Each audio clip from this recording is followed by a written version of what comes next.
beautiful young wife of a decorated policeman goes missing, and a community goes into panic. She never answered her calls from me, which is not normal. I lost my sister, my best friend. I asked, where did she go? Did she talk to you? I got a call, Stacy Peterson's missing, and I just started sobbing. His third wife also died under suspicious circumstances. 2 wives gone in just 3-4 years? That's like a little weird. We feel like this wasn't an accident. We feel like Drew had something to do with this murder. I have no idea what anybody's talking about like that. They needed to stop this guy if indeed he was a killing machine. Drew Peterson. It turned into a circus again. There was this almost carnival atmosphere. It had a lot to do with money, greed, sex, power. I mean, all the elements are at play here. The Drew Peterson case is infamous, but there's new information that's cropping up about the disappearance of wife number 4. There's a lot that I've been silent about for the last 10 years, but I finally want to get out there. I know a lot of secrets. I believe I found my sister, and I'm gonna bring her home. And when I do, all the dominoes will fall.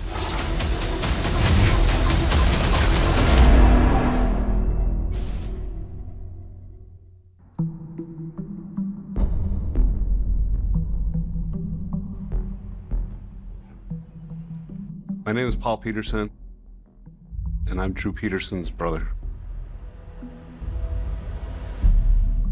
Drew was quite the character growing up. He was 6 years older, but he was always there for me as I was younger when I needed him. I kind of looked up to him. He went in the service.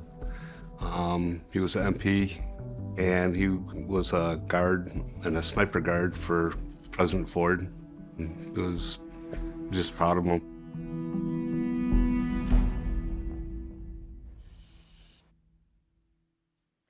That guy is my brother-in-law, Drew Peterson. When I look at him here and see him as a young man, I think, he looks like a good guy there, doesn't he?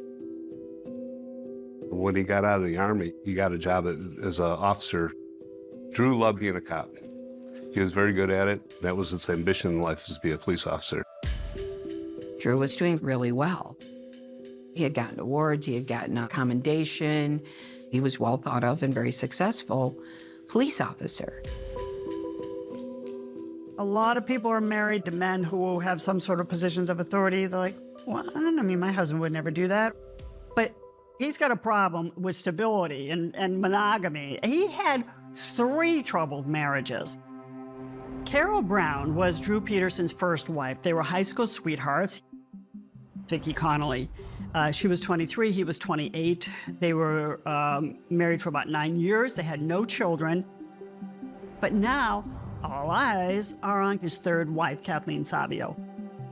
Despite all of his personal issues, Drew Peterson is pretty much respected in the community. And, you know, although he does have some issues with his current wife, Kathleen Savio, they do have 2 small boys. And people are thinking, well, maybe this one's the one that's really gonna work. But when he met a hotel clerk one night on his rounds as Sergeant Peterson, all that was gonna change, because there behind the counter was 16-year-old Stacy Kales. Stacy was a beautiful young girl and had really big plans for herself. And she worked nights at a local hotel. Drew Peterson would come by her work at night, chat with her as she worked at the front desk of the hotel, and they developed a relationship.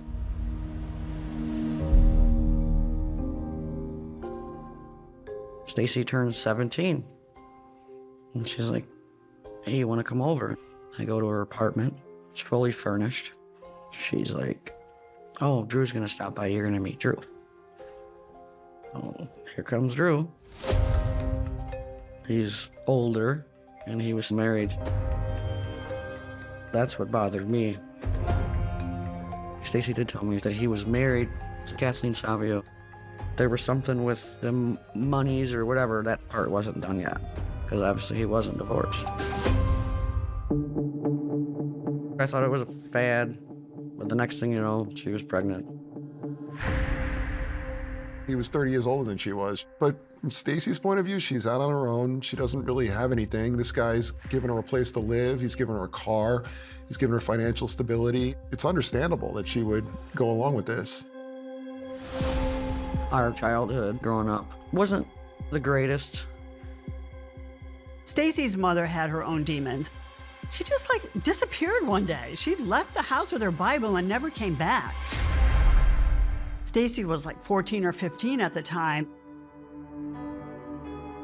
The struggle we had as kids was terrible. Me and Stacy always just stuck together.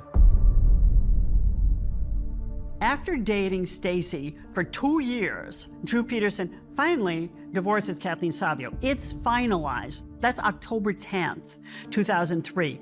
8 days later, he marries Stacy. Their son Anthony was not quite 3 months old. So now Stacy is my sister-in-law.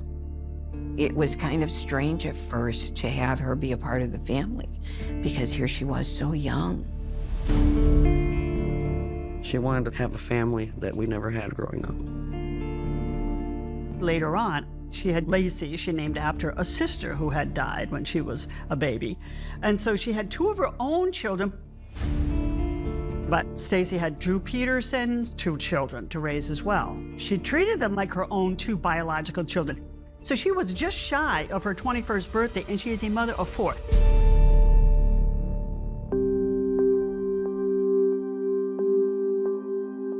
He did try to make her happy. We as a family really didn't get to know Stacy until after the marriage. But what we could see in Drew's relationships, it was this pattern of behavior, abusive behavior. Stacy was starting to see this behavior. He ruined so many lives.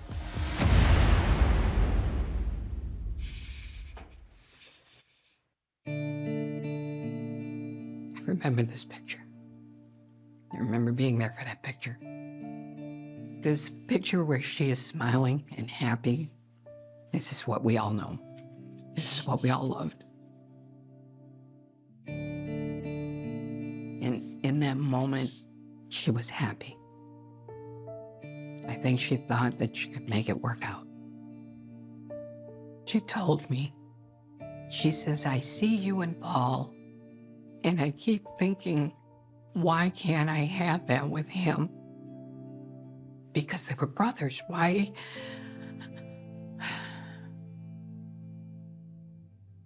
She did have a dysfunctional background. So that when my brother-in-law came around, she didn't have the wherewithal to know to be careful of him. During one of the family parties, I saw a bruise on her hip, and I asked her where she got it from, and she wasn't one to hide the things that he did. She says, Drew pushed me up against the TV and gave me a bruise. There were things that we were seeing, but nothing that was so horrendous that we could, say, oh my God, you need to get out. I did see him shove my sister one time. Like, complete launched her across the room. It just made me afraid. One of the kids saw it, and I just took the kids outside. I didn't play it off like nothing happened, but didn't want the kids to see that. Any kind of domestic violence is about power and control. And that's what he did. And he did it within the realm of his job. There was some issues in his job that I believe that he got a little carried away with his power and control.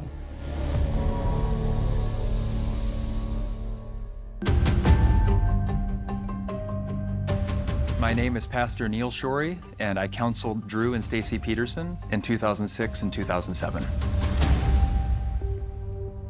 It was a large church, so I was the counseling pastor for the whole church. I probably knew both of them better than anybody else knew them in the church. I recall my first meeting with Stacy after a service one day on a Sunday. We met at a coffee shop right down the street, and she said that often Drew had some jealousy, but it was okay because it really just meant that he loved her a lot. But I knew that something was wrong. It didn't seem like a healthy marriage.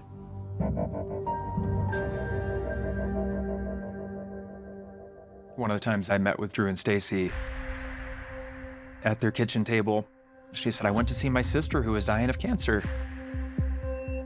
And when she came home, Drew held her against a wall, and he forced her to take articles of clothing off, and he accused her of being with another man.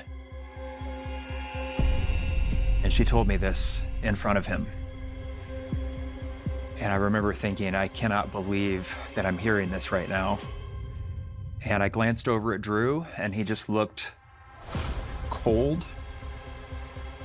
There was no affect. It was like looking at a reptile. He just stared ahead. And after she said that, she started sobbing. He stands up and he said, well, I think that's about enough for me now. Thanks for coming. And he reached out, shook my hand, and walked out of the room. And he left me sitting there with Stacy at the table. And I remember thinking, I've got to get out of this house as fast as possible. And I remember at one point praying with Stacy at the table, and I literally kept my right eye open when I prayed, which is not anything I would ever do, because I think he was trying to intimidate me in that moment.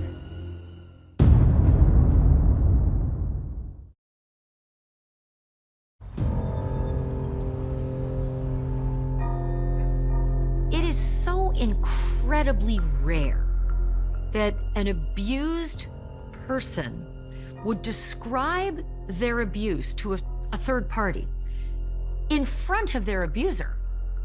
So if Stacy Peterson was being abused by Drew, this was astounding. It just begs the question, was it a cry for help?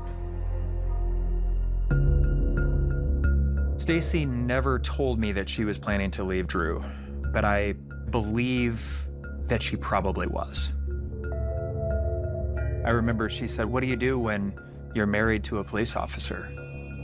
I think it's very, very understandable for someone who's married to a police officer that's 30 years older than she is, that she would sort of feel hopeless and stuck. She started to walk me towards the front door. We walked down the hallway, and I remember looking to the left, and that's where Drew had a home office, and he was standing behind his desk, staring. And both of his hands were behind his back. And that was very, very odd. And I walked up towards him and I slowly stuck out my hand to shake it. And he left his left hand behind his back and he pulls his right hand out and he shook my hand with no emotion. And that was the last time that I saw Drew.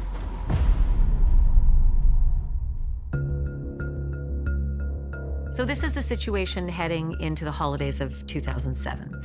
Drew and Stacy have now been married for about 4 years, and she is just barely out of her teens at this point. She is feeling very stifled. He is feeling super jealous, and the whole thing just looks like it's a tinderbox waiting to explode.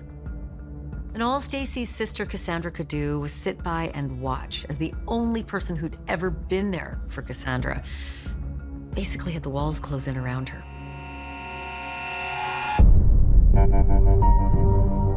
She goes, I'll make dinner, come over. I went over there and Stacy asked me how I felt about her getting a divorce. I said I was scared. Drew was very controlling. I looked at her and I said, let's go, grab the kids, let's get out of here. And she said she couldn't because Drew was the breadwinner and he would take her kids. My heart sunk. I felt helpless. This is something that we've heard time and time again. Isolation, financial control, all of these things. Stacy must have known how hard it would have been for her to get a job and support 4 kids. So she really must have felt trapped.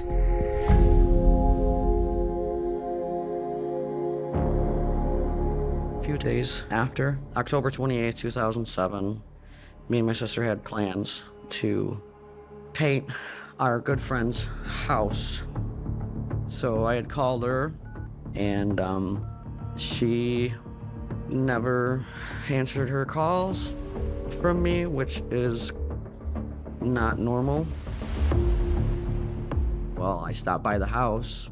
There was no cars in the driveway. I knock on the door. One of the kids answers the door and he said, "Mom left, Dad's out looking for her." Didn't know what to do. I just said, F it, I'm gonna call Drew. Drew answers the phone. He's out of breath. I can hear keys jingling. He's just ranting about my sister. I just knew something was wrong. Drew didn't seem all that concerned about his missing 4th wife, Stacy. It was like, she took off with another man. She took $25,000 from a safe at home, and she's on a spending spree, and she's with another man. He had said she left with a boyfriend. My sister didn't have a boyfriend. She wasn't allowed to have any friends with Drew.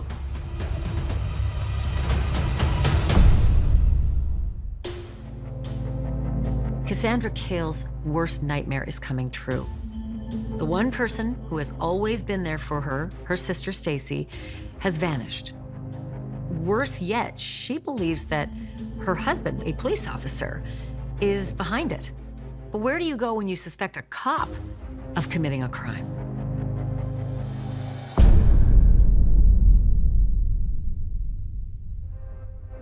Drew was the sergeant of the Bolingbrook Police Department. I didn't know what else to do, and then I just drove to Illinois State Police District 5. It was a Monday morning. I had just gotten to the office, and Cassandra Kales reported that her sister, Stacy Peterson, was missing. I got to meet Cassandra Kales and had the opportunity to talk to her. So I'm telling this guy Drew had did something to my sister. The fact that the family alleged that a police officer was involved in her disappearance, that made this more of a significant event. But Stacy had not been gone that long, so at the time it was decided that we would wait.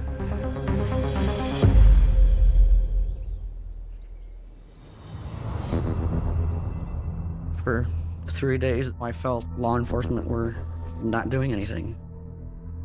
And I didn't know what else to do. And I said, call the news.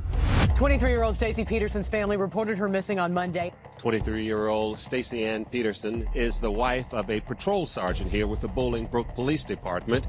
It blows up and becomes a national news story. State police say they're searching specific areas for the wife of a Bolingbrook police sergeant. So far, no new clues have been found. Every national news organization was there. People always ask, why was there so much attention to this particular case? It's $1 million question. Stacy was beautiful, she was young, but her husband was a police officer and was much older than her. And I think that played into the suspicion. It had a lot to do with money, greed, sex, power. I mean, all the elements are at play here.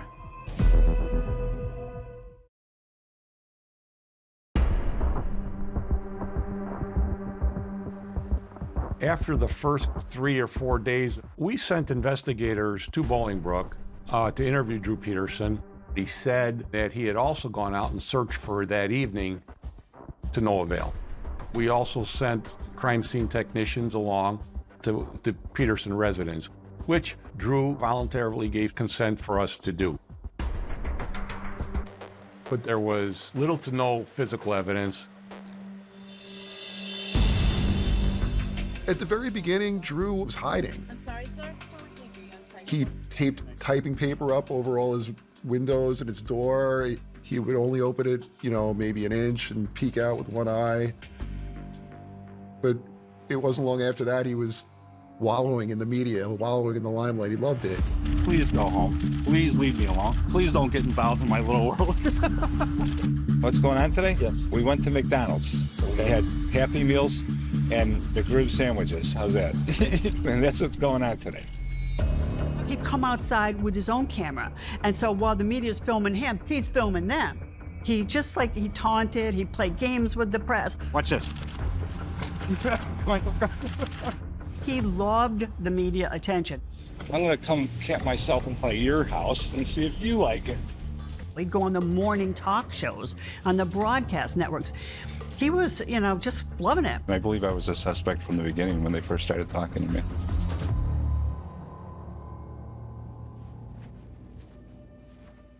My name is Joel Brodsky. I'm a criminal defense attorney in Chicago, Illinois. Why did you agree to do this interview today?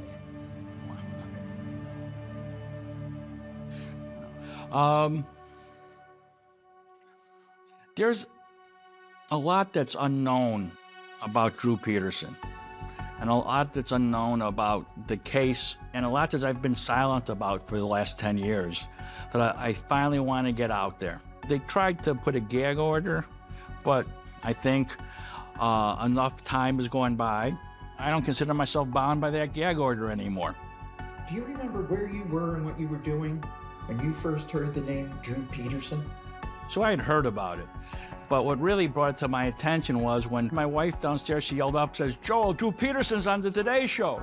So I think this was fabricated, as a lot of things have been. My first thought was, what an idiot.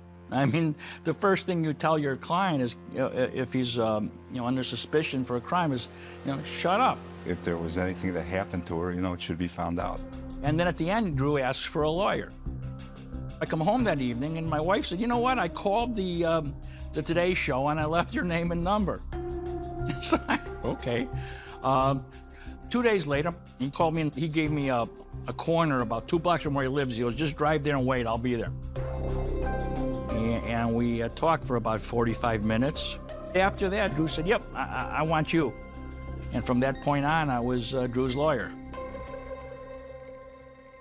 But every morning I would tell him, "Stay away from the media, don't talk." Drew was like a moth to a flame. He couldn't stay away.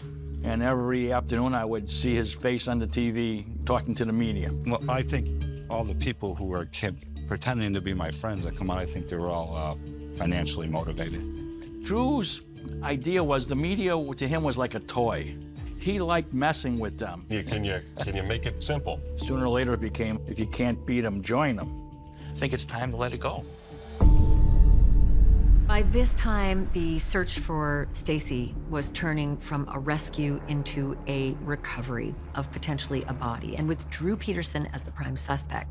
The investigators really started to drill down on the night of October 28th.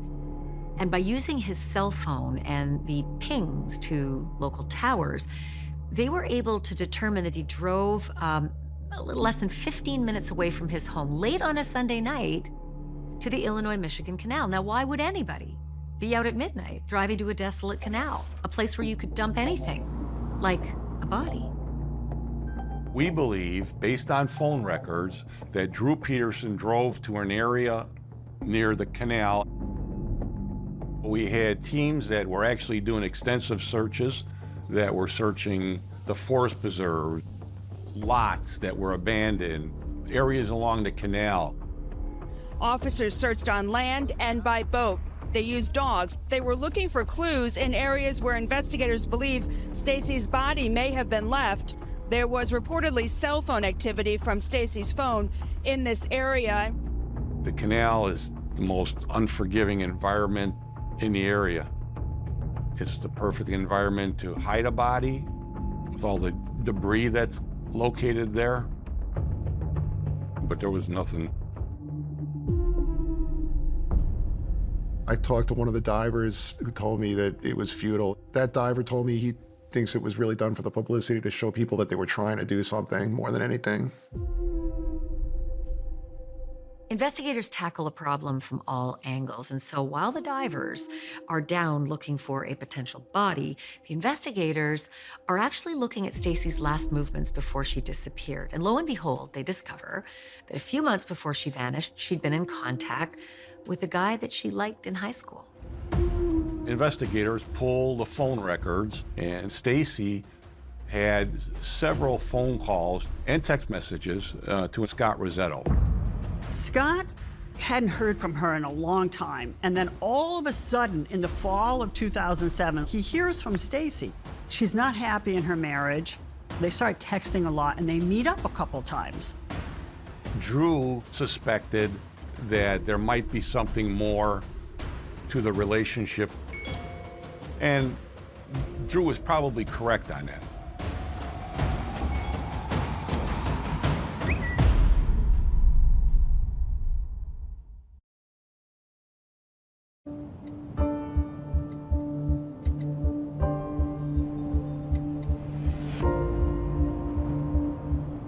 Scott Rosetto was interviewed several times by investigators. Most of the time we were together was her just talking about, like relationship type stuff. She said she wanted a divorce and that it was going to work out.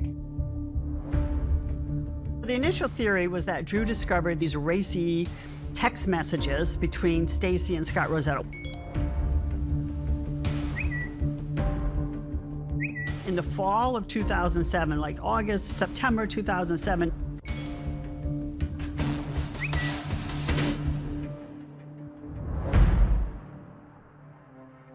Scott said that Stacy reached out to him out of the blue. Like, she found his number and gave him a call. They went out to a Denny's for lunch together. He said Drew showed up, which was strange in itself. He was very likely tracking Stacy's movements. They really were flirtatious. But Scott never went there, he says. He had a girlfriend, right? But Drew, he's surveilling her, he's stalking her. He's in uniform, and he kind of stares at Scott. It was very intimidating. He asked for some identification. So you have to picture this from Scott's point of view. He's sitting across from this beautiful girl, and sure, there'd been some text flirting, going on, but then suddenly in walks this cop, service pistol and everything, and he demands ID. What does he want ID for? And then he realizes, terrific, this guy's now got my address. Stacy was very upset. She walked out with Drew and then came back in, very upset. The last time they texted was like 11 o'clock or so that Sunday morning, and she didn't answer any texts after that.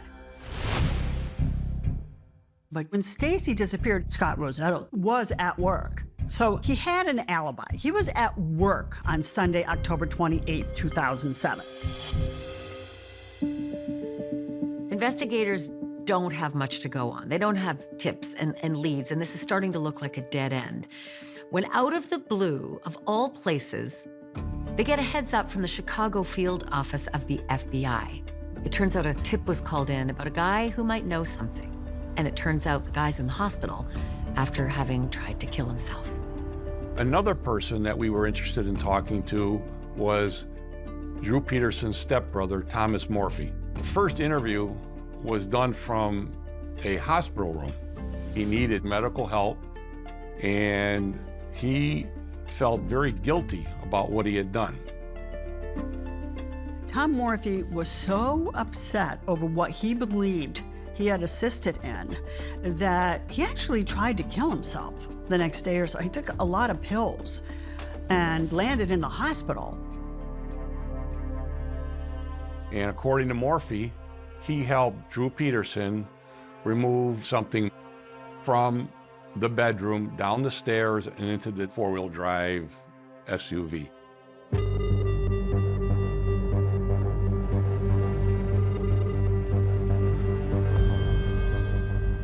Tom Morphy honestly knows he helped after the fact carry my sister out of that house. And that's why Tom tried killing himself. So now we might actually have something. Stacy was petite, 5'2", 100 pounds soaking wet, so she easily could have fit into a container like the one Tom Morphy was describing. At the same time, the media is out there like a hungry pack of tigers, and suddenly there's this raw piece of meat. Every reporter out there wants to know more about this blue container. Drew Peterson denies reports that a relative helped him move a container that held his missing wife's body. The media laser focused in on the blue container because we had nothing else to go on. It was the only clue we had. Everybody is talking about this blue container, but Drew Peterson vehemently denies Morphy's account. Relative of yours saying he helped carry a rectangular container out of your home on October 28th. I have no idea what anybody's talking about like that. Warm to the touch. Nope. He says he believes that he helped you dispose of your wife's body. Can you at least respond to that? No. Not at all.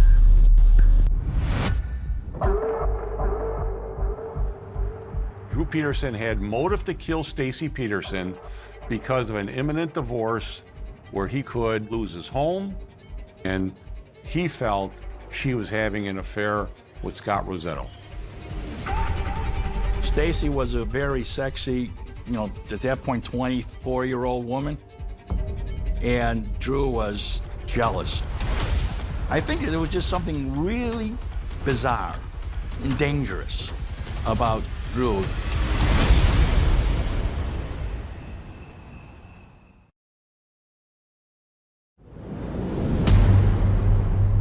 We learned, after looking into the background of Drew Peterson, that he had been married several times before. We learned that Drew was sometimes violent and that there was definitely marital issues.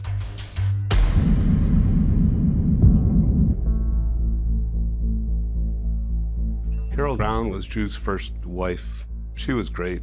I was a freshman in high school and she was a senior. And she sat at the cool table, so that first freshman year of school was very cool because I was Carol's future brother-in-law. And it was sad to see them get divorced because she was a really good person. In 1974, the last thing that anyone would think is that Drew Peterson would become a household name.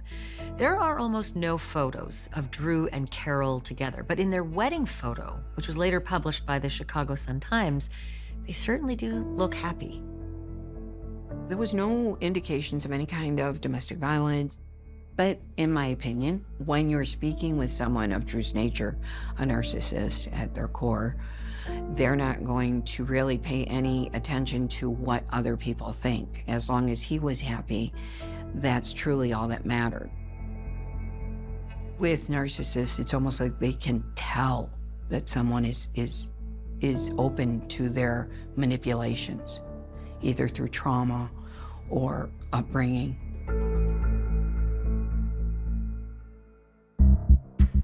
Drew Peterson's second marriage was to a woman who at the time was Victoria Ritkavitz.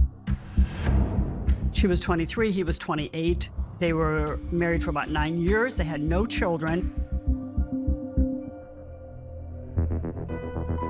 Drew was incredibly controlling with her, but she had a big personality, which was a little bit different than some of the other women that he had married. So I think that there was a lot of contention in that relationship because Vicky stood up for herself.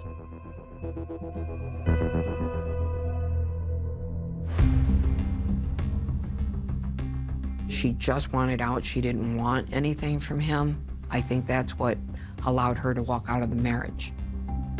And before he's even done with his divorce from Vicky, he meets Kathleen Savio. And they're already together, and he's introducing her to the family, and he doesn't tell her he's married.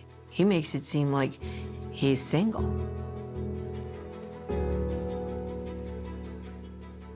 I am Nick Savio, the youngest brother of Kathleen Savio.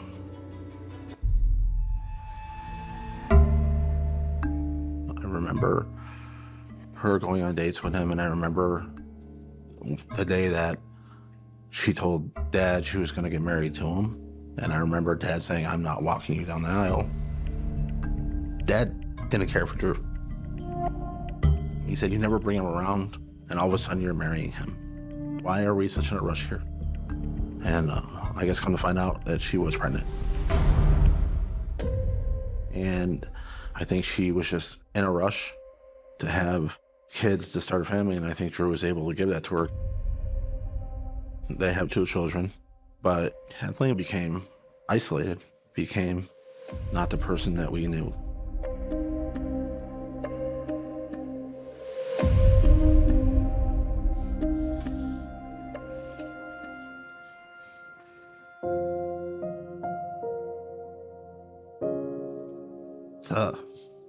It's a hard picture to swallow.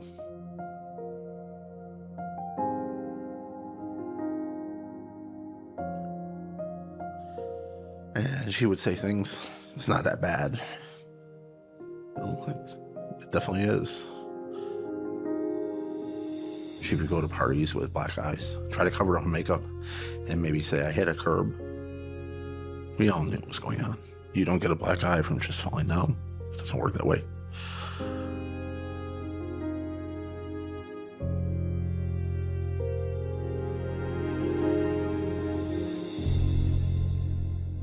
Drew Peterson claims that he never hit any of his 4 wives, that it would have put his job as a police officer in jeopardy. But there are studies from that time period that suggest 40% of law enforcement have families or wives who actually experience domestic abuse. So it's a little hard to take that argument seriously. But that's the exact case that he brings to the media, and a perfect example of that is his appearance on CNN's Larry King in 2008. If I get involved in a domestic situation where I'm physical with a wife, I'll lose my job. And I would never even care to even come close to risking that. People have to think, well, what is going on with his family that they couldn't do anything? Drew had different categories of people in his life, and he kept them separated. And so, because we weren't all part of one group, we could compare notes. And in going through all of this, we learned all of these things that had been going on that we weren't aware of.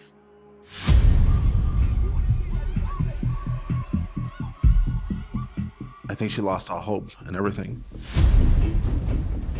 We believe that the people he worked with covered up for him for a lot of years there.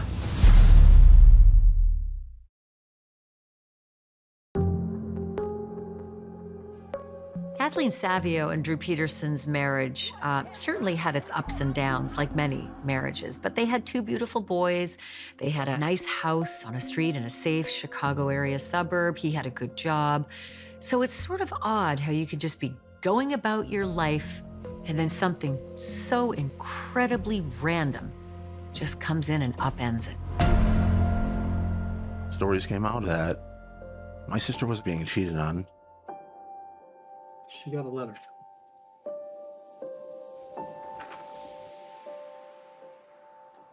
The anonymous letter. Somebody cared enough to actually send this to her.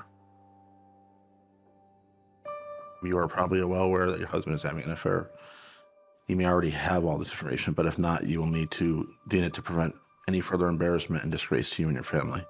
This affair has been going on for several months. Because of her age 17 and because of Drew's age and his occupation, he holds a position of authority over her. Drew could be charged criminally for this intimate involvement with this minor.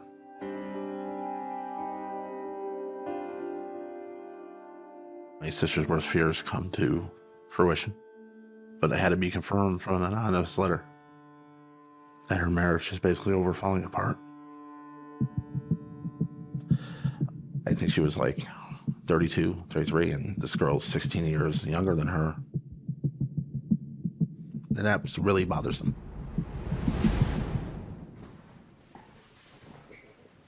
My name is Harry Smith, and I was Kathleen Savio's prior family law attorney. That letter she received incited Kathleen to confront him. She asked me to represent her against Drew. The Savio-Peterson divorce was extremely acrimonious. There would be fights every time there was a handover of the children. Once Drew began slamming on the horn and screaming for Kathleen to come out and get the boys from his truck. Stacy, very pregnant, is in the front passenger seat. Kathleen comes out, Stacy gets out, and the fight begins, with his children watching from car seats. Kathleen wasn't perfect. She would not back down from a fight. Kathleen attacked a pregnant woman. And mind you, Drew is a police officer during this time.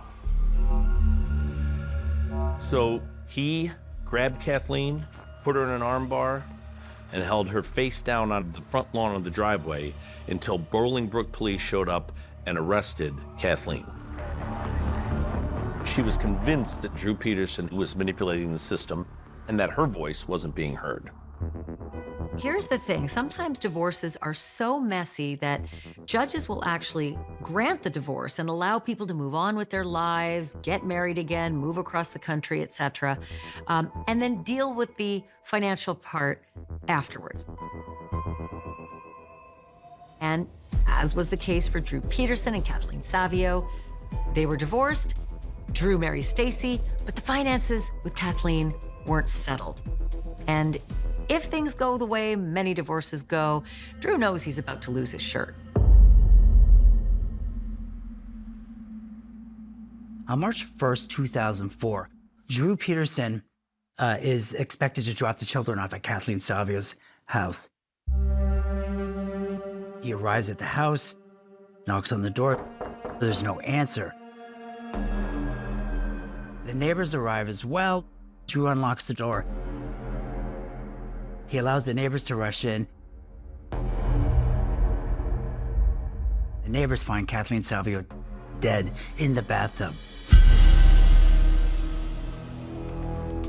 Drew heard screams from inside the house, so he ran in, ran up the stairs, saw Kathleen dead in the tub, grabbed her, got his DNA all over her, and they called the police. That evening, Illinois State Police investigators were sent to the Peterson home. There were crime scene photos taken of that scene.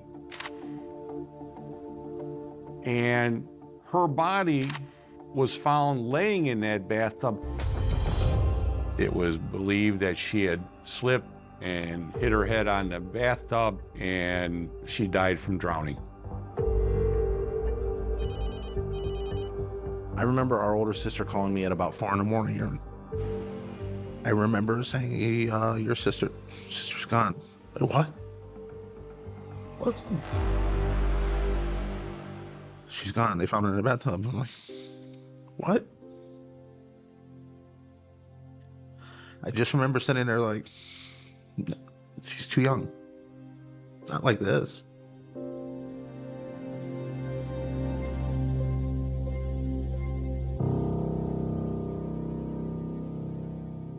By his account, there's Drew looking down at his dead wife in the bathtub. While at the same time, let's not forget, he is still in a lawsuit where he has to pay child support, pay alimony, split the house, and probably split his pension for the 11 years that they were married. Now he doesn't have to write those checks anymore. As we finally prepare for trial, which Drew has avoided on 2 occasions, Kathleen has an accident and is now dead. So when he told us Kathleen had died, we thought, well, isn't that convenient for you?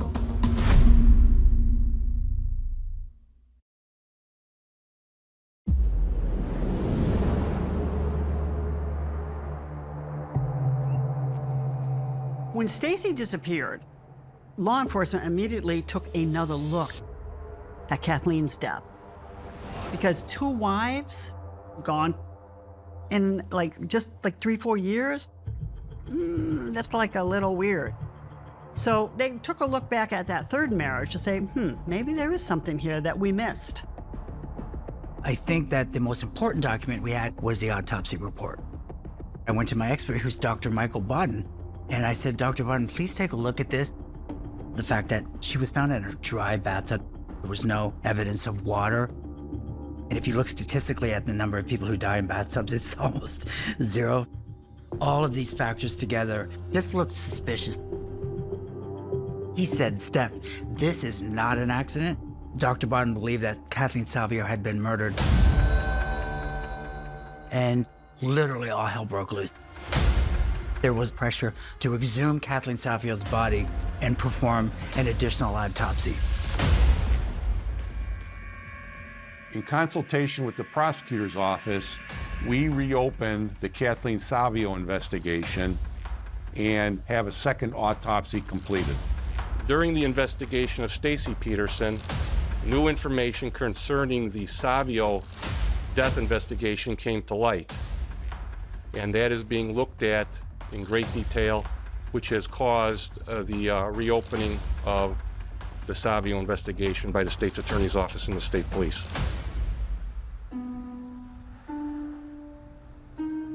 When I heard that they reopened this case, I had my own little anxiety attack. I remember August 31st, 2007 was my last meeting with Stacy. We met at the Starbucks down the street from the church. She looked very serious and very scared, and she just blurts out, "Drew killed Kathleen Savio in 2004. Stacy told me that there was one night when Drew walked in and he was wearing all black, head to toe. And she looks at him and she said, "Well, where were you?" And he looked at her and he said, "You know where I was." And he didn't say anything else. He just started taking his clothes off and putting them in the washing machine. He sat her down and he said, "Stacy, in a few hours, the police are gonna come. And if you tell them what I tell you to say, this will be the perfect crime."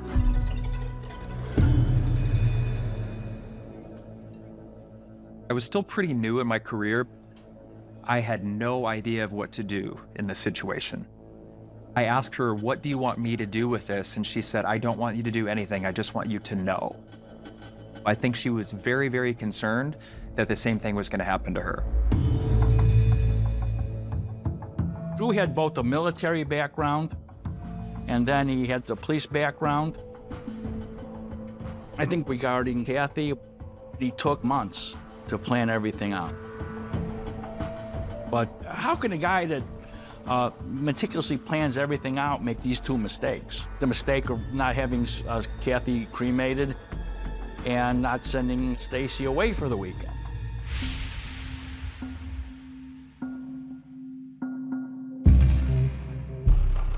The family clearly was concerned because the first time they'd classified the death as an accident.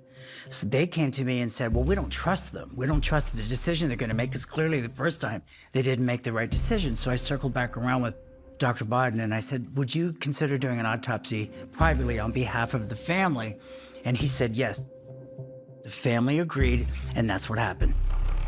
It was my first time being in an autopsy. Then I remember they brought her body out, so I stood with my back, and I remember the smell.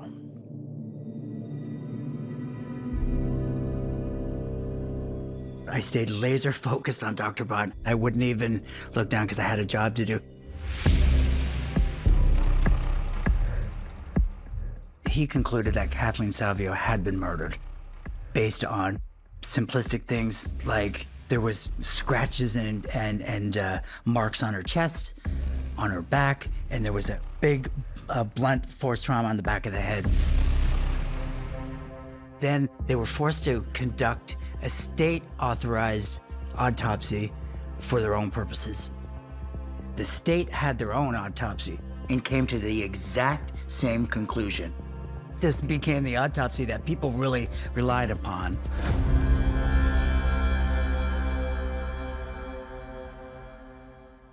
Somebody listened, finally. Somebody cared enough to make the right decision. Finally, something went our way. Drew hasn't been charged yet with Kathleen's murder, but it's not looking good for him. He felt like he was Teflon. He has committed the perfect crimes. I can kill you and make it look like an accident. Now it was a homicide.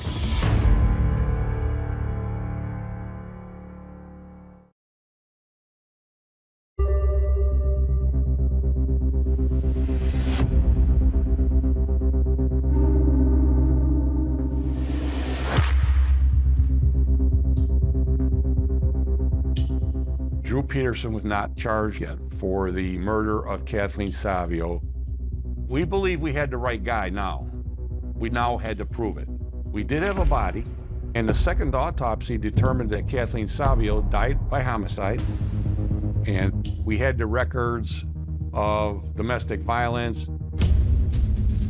If the state's attorney had what I would call huevos, he would have brought a charge on Stacy.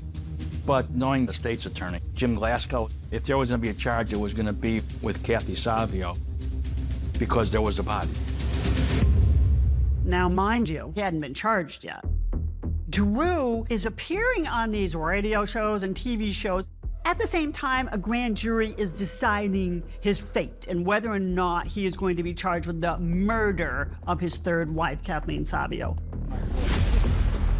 It was pitched to a radio station in Chicago to win a date with Drew. Can you imagine?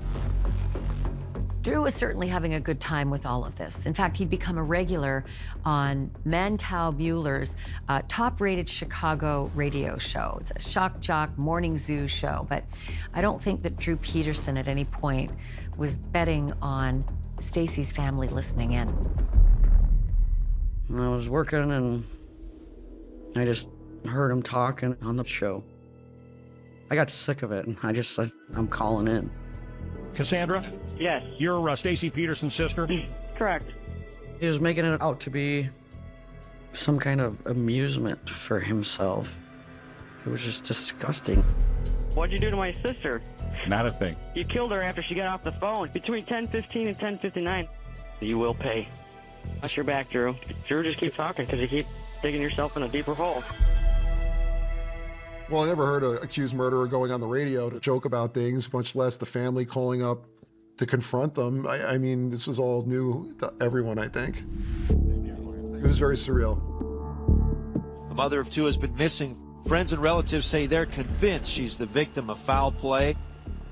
We knew that the arrest was imminent and that we had to make sure that this was handled the right way.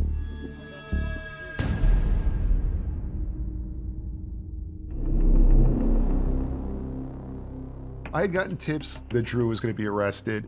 They said be at his house early in the morning. Drew had to have known the hammer was about to fall. The police had orchestrated a very careful arrest. They pulled him over, they got him out of the car, they handcuffed him, but he knew where the cameras were. He knew where to look, and as he was being taken off into the car, screaming and yelling things to the media. There's a famous video of him in a red jumpsuit, and he's shackled, and he's got, you know, his wrists are also cuffed, and he's like looking up. He's looking up at like some cameras, and he's like not taking it seriously.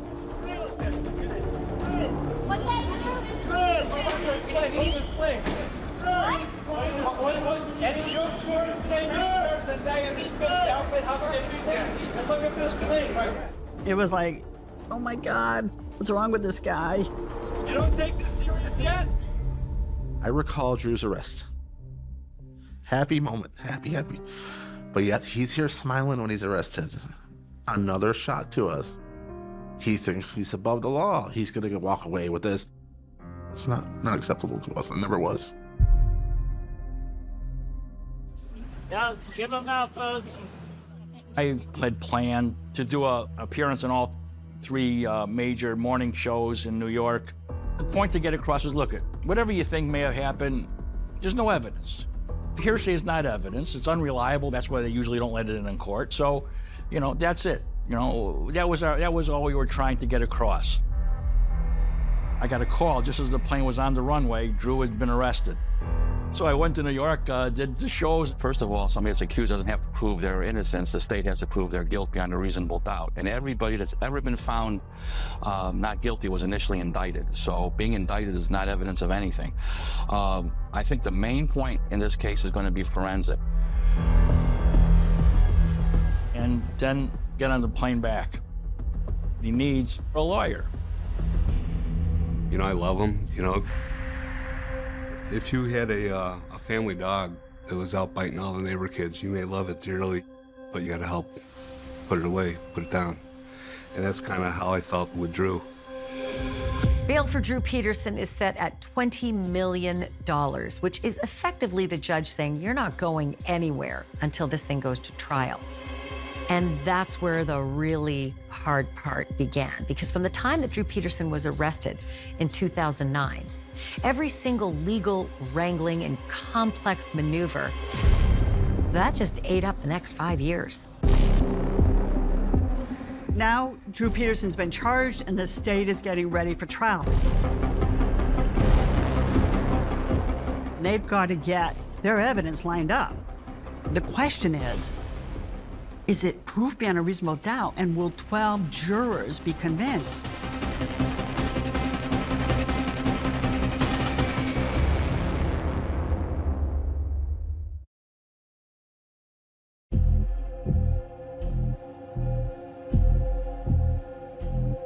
It was going to be an uphill battle to prosecute Drew Peterson for Kathleen Savio's murder. At the time of her death, the state police didn't collect any evidence. At the time of his trial, there was no evidence, no physical evidence. Fingerprints, a smoking gun, I mean, DNA, they had none of that. This was not a slam dunk case by anybody's standards. There were several challenges in the case. One was that the jury could never learn or become knowledgeable in the fact that Stacey Peterson was missing. I think it was the elephant in the room. But so much of the prosecution of Drew for Kathleen Savio's death is related to Stacey's disappearance, because that's why it was reopened, because she disappeared, and jurors can't know that, right? The two were so intertwined that it had to have been a huge challenge for the prosecution. You can't always get jurors who have been living under a rock and know nothing about the case when it's high profile like this.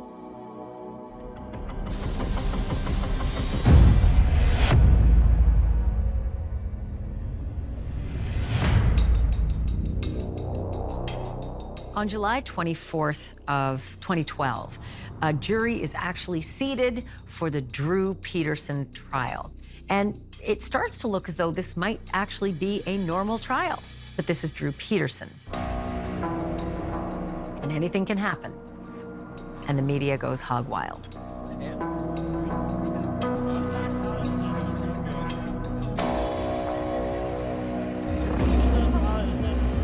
Turned into a circus again.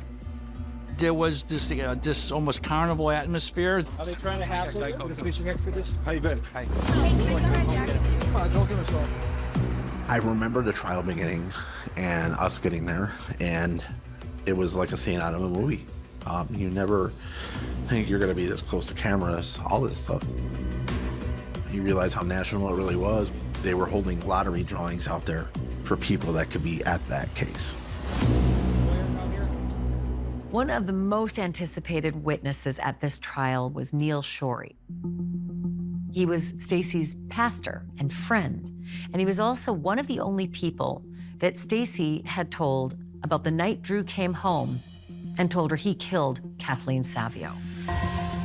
Drew Peterson's defense team did not want me to be able to testify, and it was this long, drawn-out thing trying to keep my testimony out. They said, oh, it's just hearsay, it's hearsay. But the judge at the time ruled that most of what I had to say wasn't hearsay, because what he said is that based on a preponderance of the evidence, it's very likely that Drew killed Stacey so that she couldn't testify about Kathleen Savio's murder. It was extremely strange for me to be testifying on Kathleen's behalf. I think my testimony was pretty important. I believe Neil Shorey's not lying, but I can't question the person that told him. So, look at, I say, trying to be careful here. I believe that Pastor Shorey wasn't lying. That's what Stacey told him, right? What I'm saying is that as a lawyer, I couldn't cross-examine Stacey on what her motivation was to say that. In all, the prosecution calls 81 witnesses, but then in a surprise move, they decide to waive their right to call the attorney who was involved in both the divorce for Kathleen and for Stacy. It's an attorney named Harry Smith. We didn't want to call Harry Smith, but Drew insisted. Drew wanted us to call him. And if we don't call a witness the client wants us to call, I can guarantee you if he's convicted, he's going to call us out. He's going to say, you guys didn't call a witness I wanted called that could give good evidence. And that's how that happened.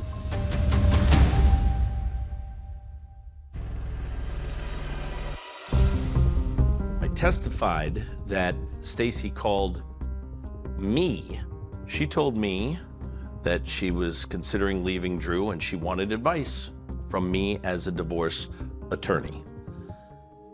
I told Stacy Peterson that I suspected it was a conflict for me to represent her against Drew, considering my representation of Kathleen Savio. She said that was okay. She just wanted to ask me a couple of questions. And then I testified that Stacy told me within 2 minutes of asking for a divorce consult that Drew killed Kathleen. I could see the reaction of the jury when I testified. I can't believe we got the opportunity to offer that evidence to a jury.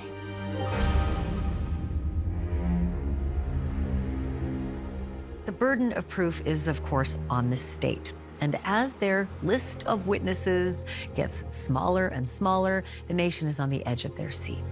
And the cameras are there to capture every moment of this drama. It was a long trial. And then the judge gives the instructions to the jury goes back. So it's just sitting and waiting, and what's going through your mind is, well, if you've done enough trials, nothing, because you realize that there's no way to predict what a jury is going to do. And I remember sitting outside, and there was a lot of buzz going on with the case. All of a sudden, I remember sitting around after getting lunch. We have a verdict. You got to get up to the courtroom. I remember that agonizing 15 to 20 minutes just waiting for the judge to come, agonizing and waiting for the jury to show up. You see these 12 empty juror seats, and you're just like, the fate is all in their hands. You're just sitting there with this ball of anxiety. One of the worst feelings I've ever had in the world.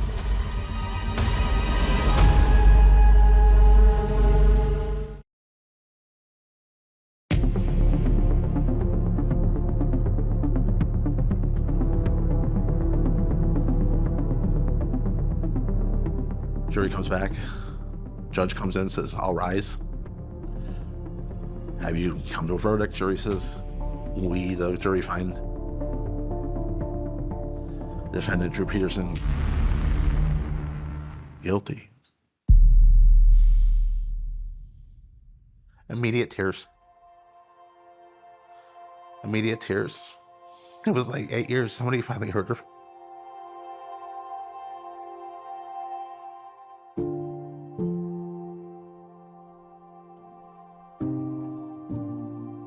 Justice may have been served, but again, it's a shame that Stacy had to disappear for this to happen.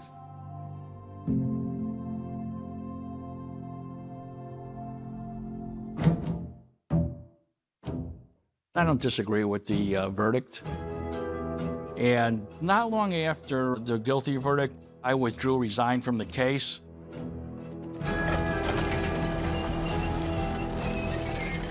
As if the walls weren't closing in enough, Drew Peterson had yet to learn how many years he was going to spend in prison for this murder. His little house of cards that he'd been building all his life certainly coming crashing down. So in February 2013, Drew Peterson is sentenced, and the judge gave him 38 years. Drew had an outburst in the courtroom. Yes, you did. This was a guy who was always so jocular and jovial and joking around. But the reality had to have sunk in. It's like, wow, Buster, you're going away for the rest of your life. The Savio family could rest easy that Drew Peterson was going to pay for the murder of Kathleen. But what about Stacy? She'd been missing 5 years by this time. Was anyone ever going to be charged in her case? Cassandra must know by now that she's dead. But in our society, it's important to have a place to be able to mourn. And not only do they not know how Stacy died, they don't even have a place to lay a wreath or a flower. Drew Peterson's original trial attorney says this has gone on long enough. He says it is time for the truth to come out. And yes, lawyers and clients have a sacred bond, but so do humans to each other. I feel very bad for Cassandra. I want her to have closure. I don't want to, go too far across the line. I want to go as far as I think I can and should. People need to read between the lines to get the closure they need. Let them read between the lines. I'm doing as much as I feel I can. The big mysteries in Stacy's case have always been no body, no weapon. And now Brodsky seems to be giving us real clues about both of these mysteries. They did an interview of Drew and Kathy's children. Sit there for me, please. How you doing? And during that interview, one of Drew's children, Chris, Christopher Down Peterson? talks about Drew practicing in the basement of the house with a firearm with a silencer. Did you ever hear a gun go off in your house? Other than the time that me and my dad were practicing shooting downstairs, the basement. You were practicing shooting in the basement? No, he had me stand in my brother's room while he shot. What was he shooting at? This one, bullet thing that we wanted to test out this new silencer he got. A new silencer? Yeah, he just made it himself.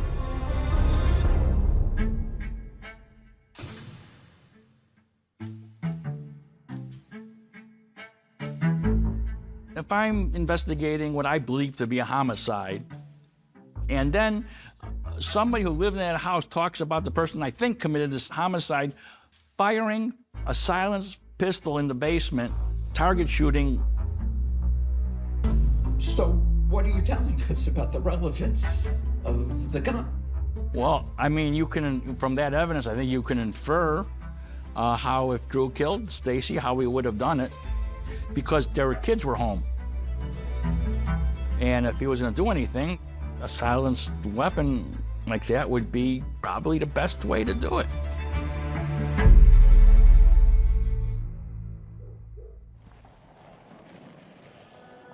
Also, Tom Morphy was there when Stacy disappeared. He helped Drew carry a container out of Drew's house that he believed had Stacy's body in it. Morphy later on went to the authorities and told them what had happened. He gave an interview that was pretty compelling evidence, really. And if the police would have done a thorough search of the house, they might have found a couple of blue containers. It's all circumstantial, very circumstantial. I don't know that there was enough, but you start piling these things up. Enough circumstantial evidence is enough to get a conviction.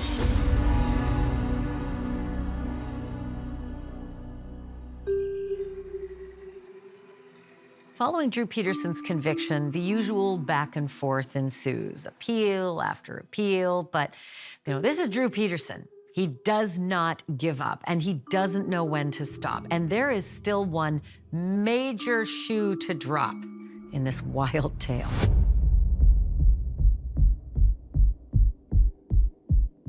A story and a name you likely remember. A former Illinois police officer convicted of killing his third wife expected to appear in court today. A judge agreed to hear Drew Peterson's motion to vacate his conviction.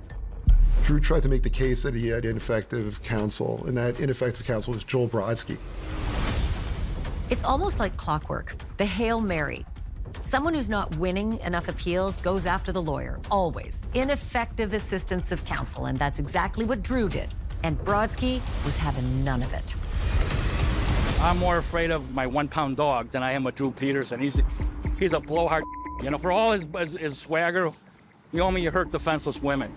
Drew Peterson hadn't factored in that his one-time attorney might one day leave the profession of law. And in June of 2019, something happened that changed everything. The Illinois Supreme Court suspended Joel Brodsky's license to practice law. 2 years. It was about a bunch of unprofessional conduct charges that had nothing to do with Drew. I'm doing consulting now. I'm doing private investigations now. I'm doing okay. I really don't want to go back to that. I don't want to go back to that sewer, as I called it. So with this new freedom in 2022, Joel Brodsky makes a surprise announcement. I had gotten a call from a reporter, and then at the end of the interview, I mentioned to him, I said, you know, I've been thinking for a while that maybe it's time I end the mystery about what happened with Stacy. Maybe, you know, revealing what happened to Stacy and where she is. Lawyers keep secrets. That's their job. And when they don't, that's news. And that's my job. So when Drew Peterson's lawyer told News Nation yesterday that he just might commit the biggest lawyer sin there is, ratting out his client, we sat up and took notice. No conversations. It is processed up. There's no criminal law that says that you can't talk about it. I think I have a lot more leeway than I would if I was practicing law, on one hand. On the other hand, I still want to be careful because I know a lot of secrets. I don't want people to think that, oh my God, now Brodsky's gonna say everything he knows about everybody he's ever represented. Drew is never getting out of prison. His case has been looked at by 12 different judges, all who have unanimously affirmed the conviction. Drew is gonna die in prison. I think he knows he's not getting out. It's time for him to do the right thing. I think I could have a decent shot of getting him to do the right thing. I'd really like to try that. This is one thing about Drew. Just to do the right thing, that's not Drew. I think if it would benefit his children, I think he would do it. But if he won't, somebody's got to. After Brodsky's interview airs on WGN, the judge slaps him with a gag order, and that's at the request of Drew Peterson's new attorneys. But even that isn't permanent. So we're gonna find out at some point whether Brodsky is all bluster or if he really does know something that can help put Stacy's family at rest and give them closure. I have a First Amendment right. The law is clear. I no longer consider myself bound by this gag order. So I told Cassandra as much as I could. I think that she knows that her sister is not missing. Am I willing to go to jail? I prefer not to. You know, we should put an end to this. It could be months or even years before the rest of the story is told, but in the meantime, Cassandra is more determined than ever to bring her sister home. If you think you know where my sister is, then let me know. Stop holding it back. He just thinks he knows. But I'm already way ahead of Joel. I already have it all. Anyways, I believe I found my sister.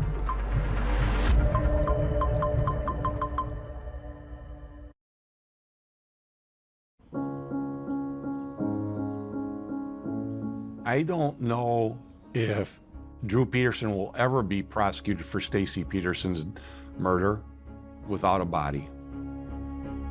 You can prosecute people when there's no body. It's not like you can't. No body cases and convictions occur fairly routinely. But what happens if Drew was charged with Stacy's disappearance and the jurors are like, yeah, he probably did it, but we didn't feel like there was proof beyond a reasonable doubt, so we can't vote guilty, and they acquit him. And then she's found. You can never retry him.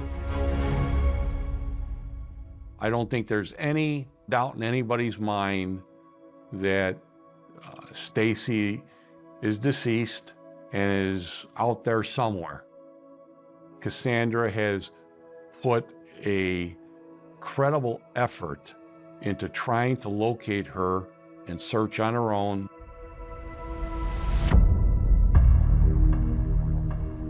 You don't understand the connection we had. I felt this whoosh go through my body. I knew Stacy was murdered. It was her telling me. That's when my mission started to go for Stacy. Going all the way back to the time when Stacy went missing, Cassandra was really instrumental in organizing all the ground searches for her sister. But then she shifted her focus to the place 14 minutes away from Stacy and Drew's home, the place where police suspect Drew might have actually dumped Stacy's body, the Illinois and Michigan Canal. It's a big canal. I mean, I don't know if you ever saw it. It's big. I don't want her spending any more money that she can't afford. You know, I'd like to be able to do this for her if at all possible. And I hope it becomes possible.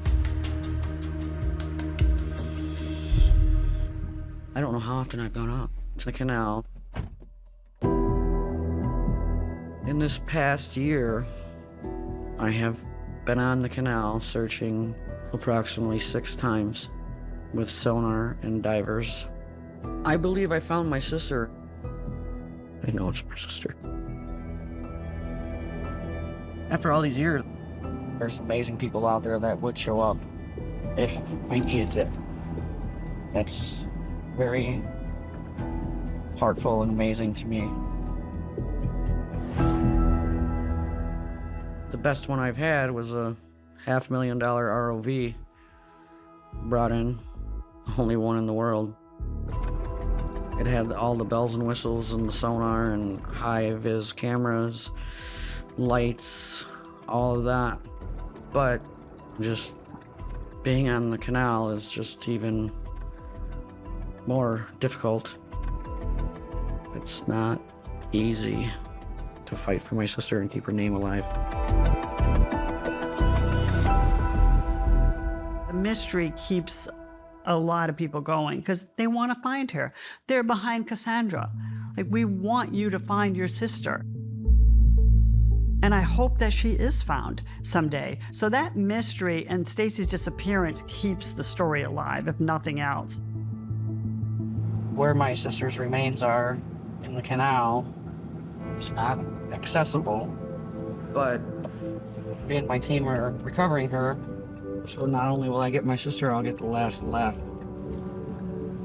Lockport is 35 miles southwest of Chicago.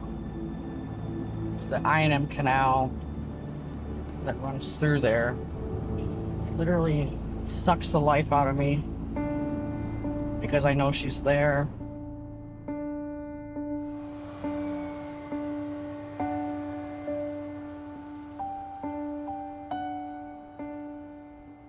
So this is the bottom of the canal. We were searching with sonar and we got the live video.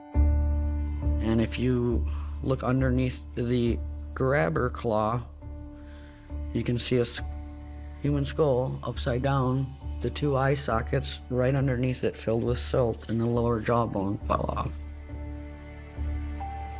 You can totally see a female, round, hair waving, full body form.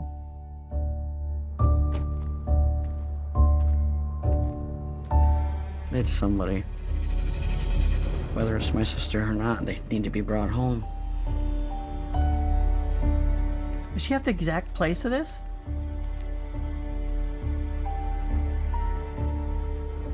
What's that black thing? It's like from the camera or something? Oh. Wow. That's like right there, underneath the whatever that black thing is, right? It's a skull. Is it hers, though?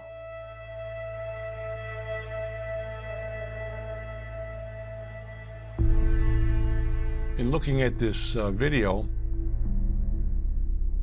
that potentially could be a pelvis with a little bit of spinal column, femur bone. Almost looked broken.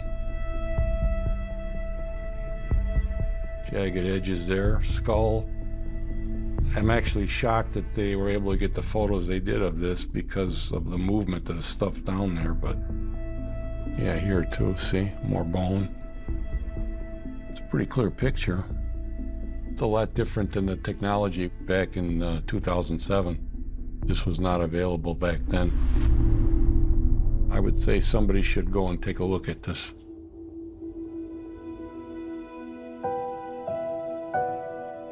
I want everybody to remember my sister as the most amazing woman, mother, friend, God,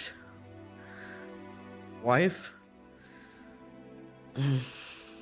aunt, cousin, she's just daughter, amazing.